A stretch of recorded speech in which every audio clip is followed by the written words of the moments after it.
Hello again, good morning. Today we're going to talk about Unit 6 Writing.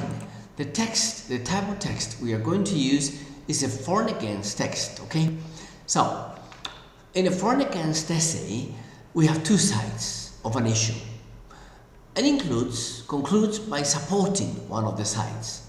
So, we're going to read a model below and what do you think is the writer's opinion of the text Pocket Money? So let's check the advantages and disadvantages of pocket money. As you see, the text is structured in 1, 2, 3, 4 paragraphs. One for the opening, one for the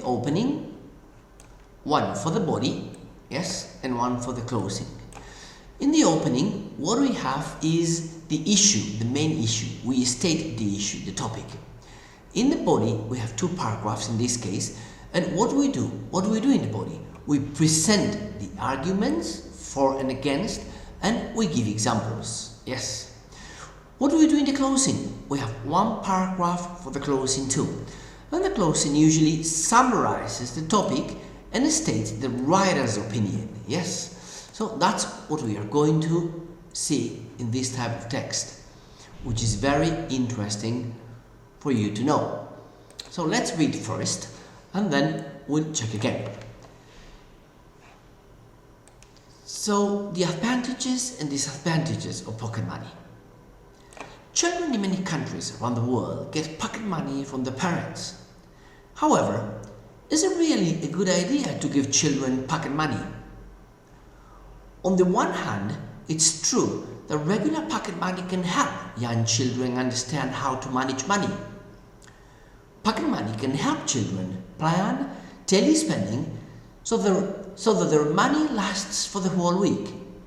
Moreover, having pocket money can teach children how to save to buy the things they want. On the other hand, there are many parents that give pocket money to very young children.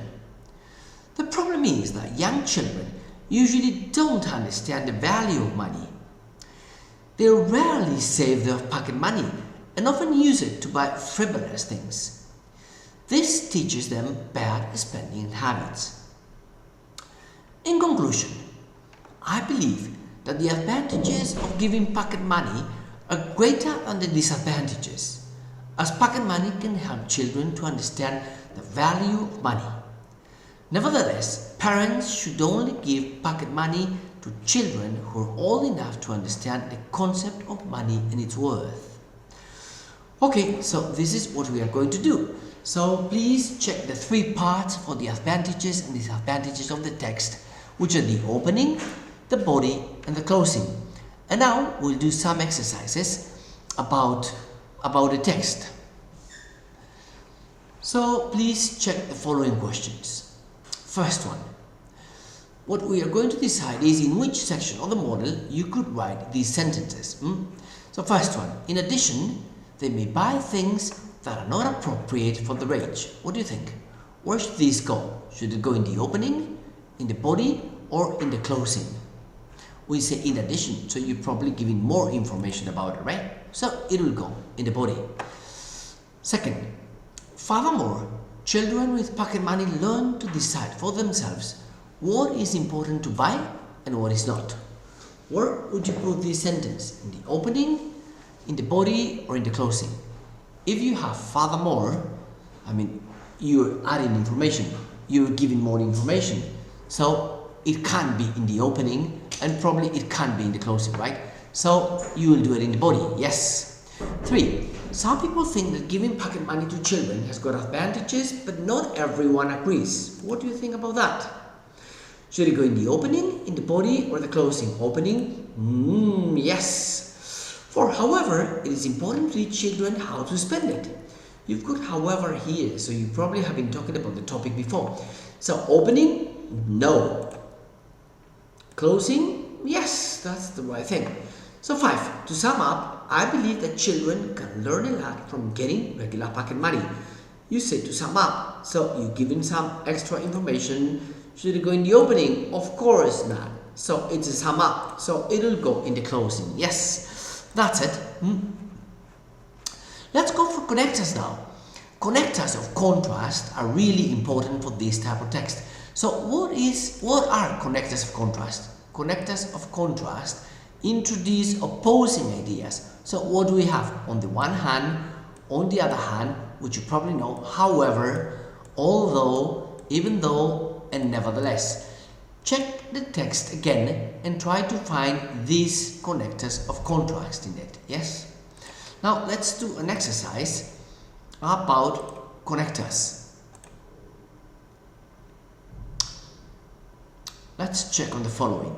So, earning money is important. Which connector will you use? However, or on the one hand? Teenagers also need some free time. So, however, yes, sometimes teens have to work on school nights. However, although they're only able to work on a few hours. So, yes, even though, nevertheless, many teenagers want to work, it is not always easy to find jobs. So, even though many teenagers want to work, it is not always easy to find jobs. For a job can help a teenager learn to be responsible. But, or on the other hand, not all teenagers not all teenagers are ready for this kind of responsibility. 5. On the one hand, most teenagers feel good about having a job. On the one hand, no. On the one hand, working means less time for friends and school. In my opinion, it's important for teenagers to work, even though, nevertheless, they should choose the job carefully. Nevertheless, they should choose the job carefully, yes. And to finish, we're going to do a matching where you can see how to do the exercise. So, I usually look for bargains. I'll have brand name clothes. It's difficult to work and do well at school. I really want to work during the summer. Shopping for clothes online can be cheap. So now, 1. Where you place 1? I usually look for bargains. So, what do you think? Bargains?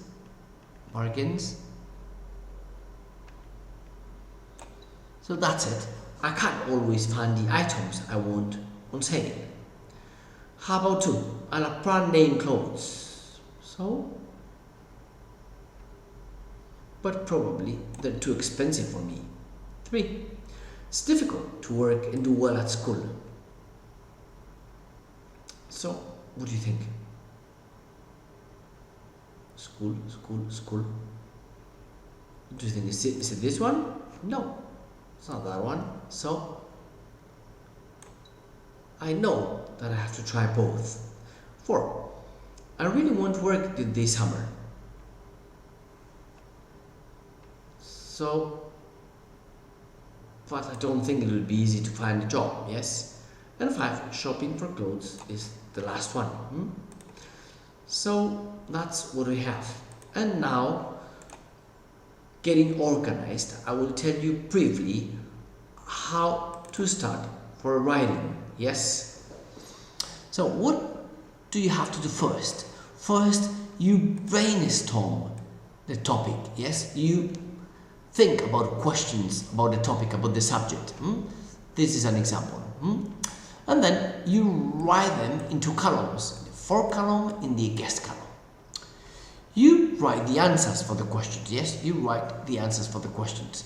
And once you have the questions and you have the answers, you can organize the information into paragraphs. We talked about 4 paragraphs, yes? 1 for the opening, 2 for the body, and 1 for the closing. It's really important to check for useful words, useful expressions before you start writing. You can use some of those, yes? If you learn some, it will be the text would be much better structured, yes? So learn some of those, like it's a fact that, yes? In addition, on the one hand, on the other hand, in conclusion, yes? So if you learn all those, I think you'll be able to organize your ideas much better, yes? And finally, before you hand in your exercise, you check the spelling, you check the punctuation, the grammar, the word order, and the use of connectors, okay? So that's all for today. We're finished with the writing. We're finished with the writing, yes. So let's close, and now I have to stop this.